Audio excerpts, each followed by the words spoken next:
Tashidelek and welcome to Tibet This Week, where we bring you weekly news edition on Tibet, His Holiness the Dalai Lama and Central Tibetan Administration. Let's have a look at today's headlines. His Holiness the Dalai Lama attends long live prayer ceremony offered by Kinnaur residents. China jails Tibetan whistleblower for 8 months over protests against illegal sand mining in Ngaba. Sikyong Penpa Tsering to embark on an official visit to the United States.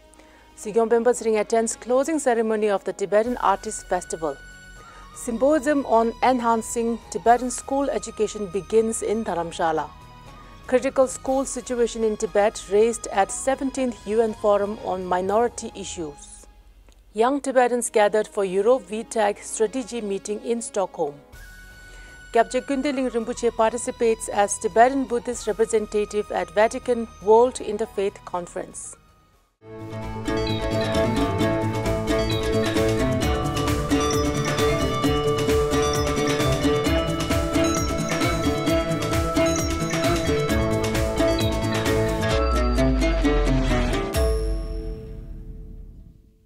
This morning, after 2-month hiatus, His Holiness the Dalai Lama was offered with a long live prayer ceremony at the main temple in Dharamshala. The prayer ceremony was attended by 1,500 devotees, including residents of Kinnaur and members of local Buddhist monasteries. Expressing his heartfelt gratitude, His Holiness thanked the devotees for their steadfast faith in him and his teachings, reassuring them of his commitment to live up to 110 years. Following the Tenshuk offering, His Holiness shared a brief teaching on Semke with the gathered audience.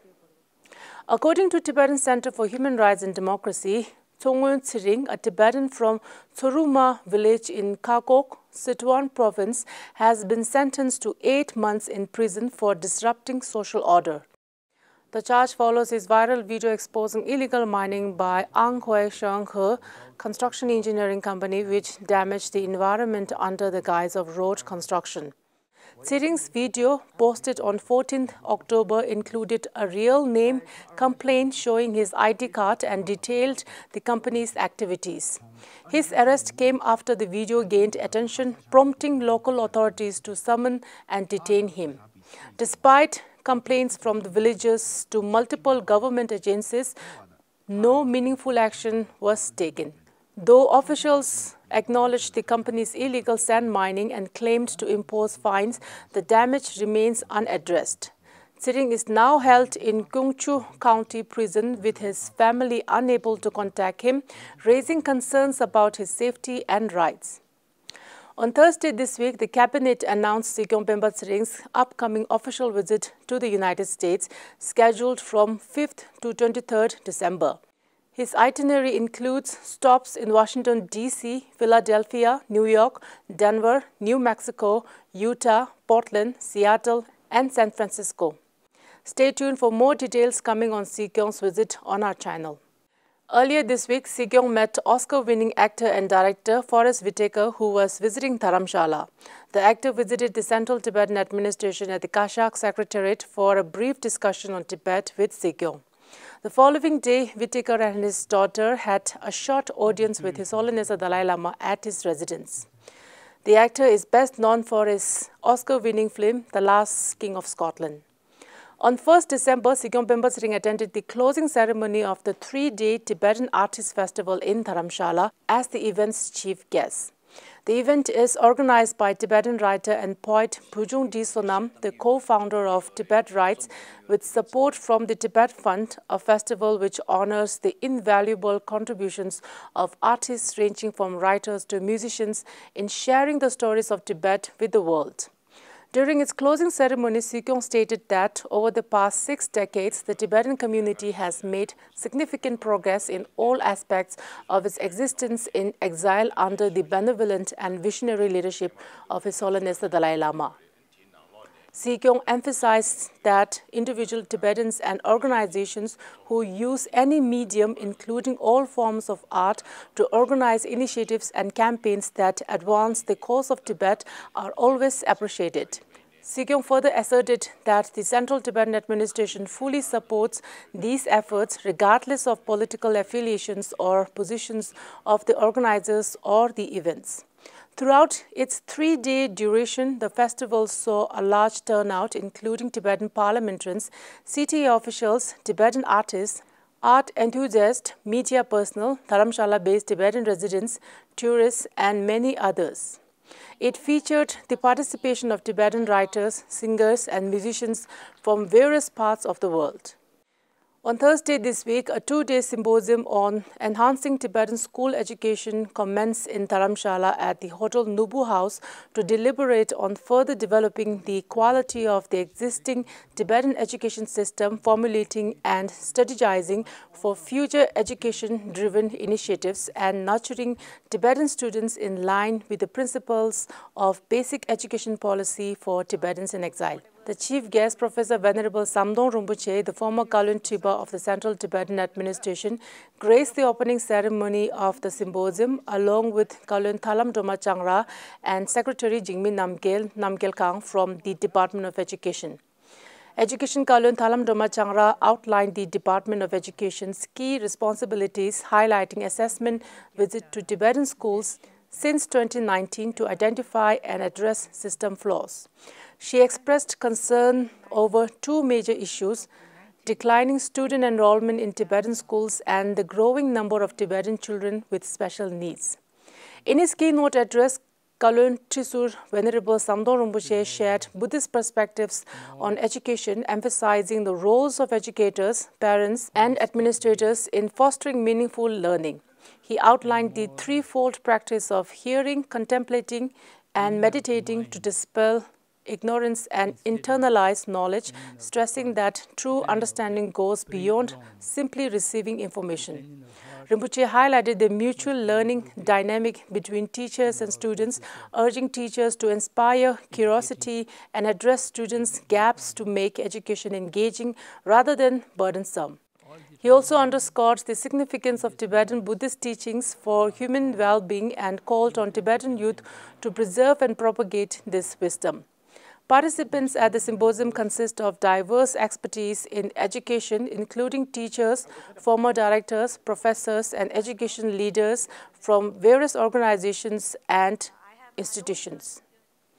The 17th United Nations Forum on Minority Issues, held in Geneva with 690 participants, addresses minority representation in public spaces, education, media, and culture. Discussions emphasize the inclusion of minorities in decision-making, the preservation of cultural heritage, and policies to safeguard cultural practices. On 29 November, during a session on education, Tibet Bureau Geneva's UN Advocacy Officer, Pinto Topgel, condemned China's actions in Tibet, including forced enrollment of over 1 million Tibetan children in boarding schools that ban Tibetan language instruction, demolition of sacred sites, repression of cultural advocates like Tsering, and the removal of young monks from monasteries. He called it a systematic campaign against Tibetan identity and cultural survival. Destruction of ancient religious sites like Atok Monastery and compulsory relocation of Tibetans from their ancestral land. The persecutions extend far beyond the infrastructure and education.